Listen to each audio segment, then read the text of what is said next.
Hey, everybody, and welcome to another episode of Healthy AF. My name is Amy Chang, and I'm a health coach here with Healthy Life, Health, and Wellness Coaching. And I'm glad you're here. This is our last episode about spirituality, but not really. I'm going to give you a little teaser of what is to come, likely in May or June for you. This month, actually, I will spend about 11 days on a pilgrimage in Portugal. It is a trip that I have been eagerly awaiting. It's been planned for about a year. I'm walking with a friend of mine who is a retired Episcopal priest. She's taking a group of us on a pilgrimage, and I am really I hate to say ignorant, blissfully ignorant. It maybe is a better word. I'm blissfully ignorant about what's going to happen and what to expect. So, why choose a spiritual pilgrimage? For me, and we talked last week about the practice of cultivating spirituality as a tool to be used in your life, not as a something fluffy that lives, over there, and maybe we pull out in tough times or in really awesome times like the birth of your baby or, I don't know, your graduation finally or whatever it is, or a major holiday. But actually, what it is like to practice bringing spirituality into your life on the daily and then bringing it in on the daily. For me, I'm really excited about this trip because I've been cultivating that practice of spirituality over about the last 4 years, very diligently, more so than ever any other time in my life. And it can get old.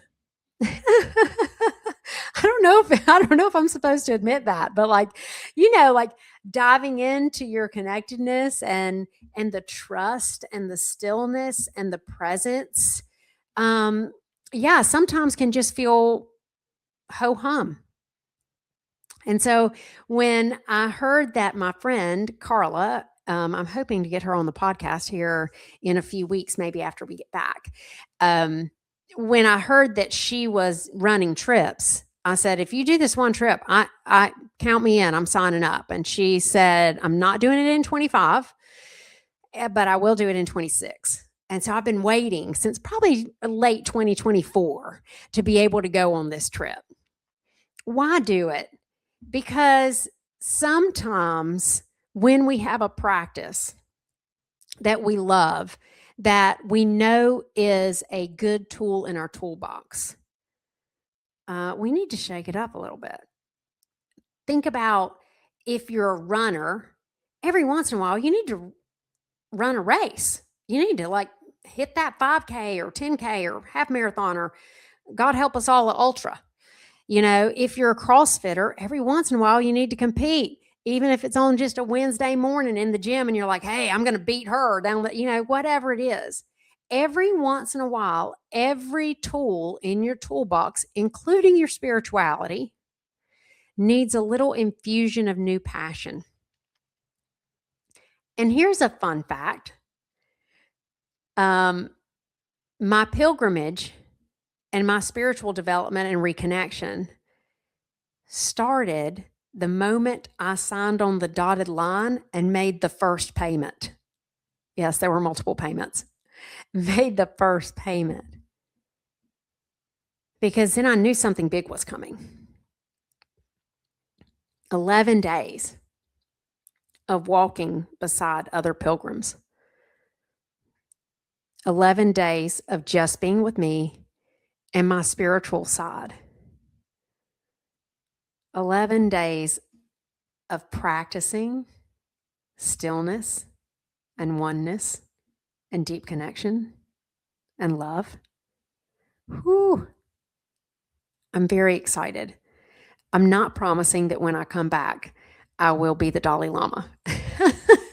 I will probably still throw temper tantrums occasionally and make some choices that are questionable.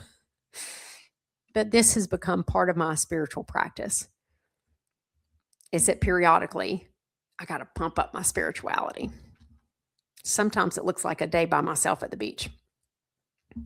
But in a couple weeks, it's going to look like me walking for 11 days with other pilgrims. And I'm so excited about that. And I can't wait to share with all of you kind of like what that experience was like. But then hopefully how I've integrated it into my daily life. So that's one thing that's coming to you in May, is to hear all about that.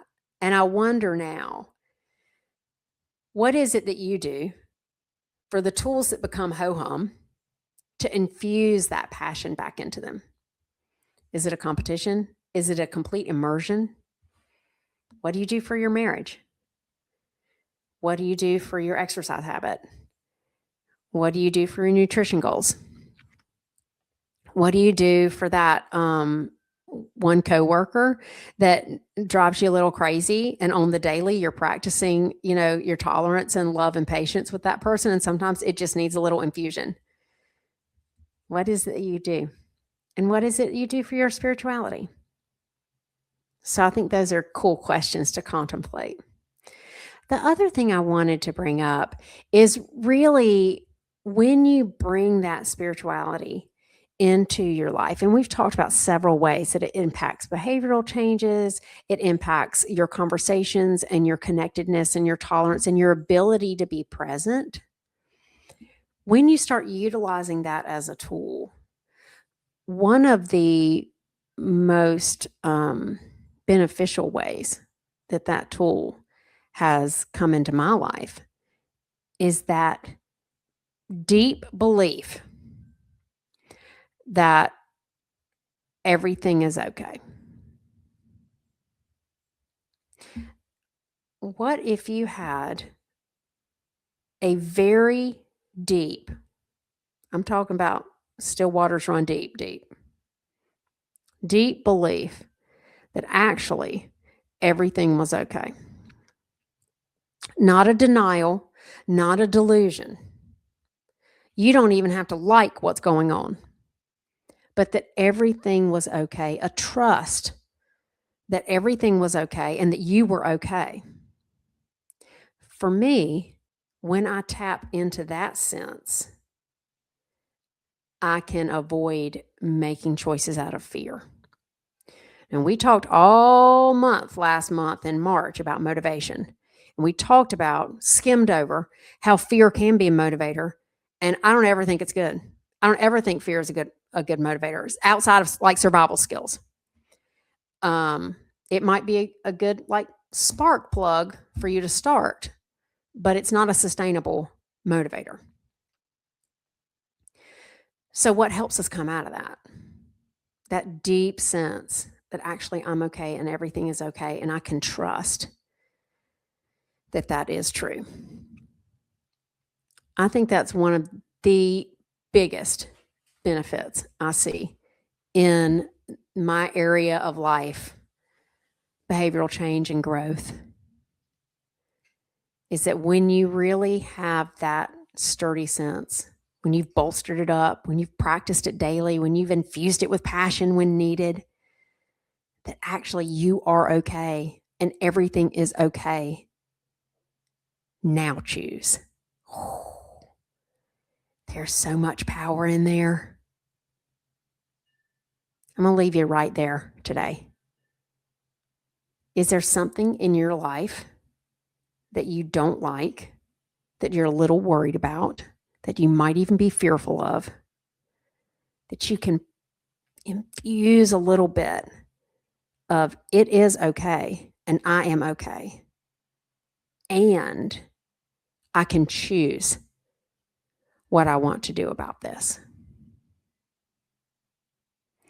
If you get stuck and you know you can choose, but you just can't bring up what those options look like, we are right here to help you. That's sort of my job, is to help you tap in to you are okay and you can choose, and you know where your answers are. So if that's something you want help with, book a consult. I'd love to talk to you. Give yourself grace.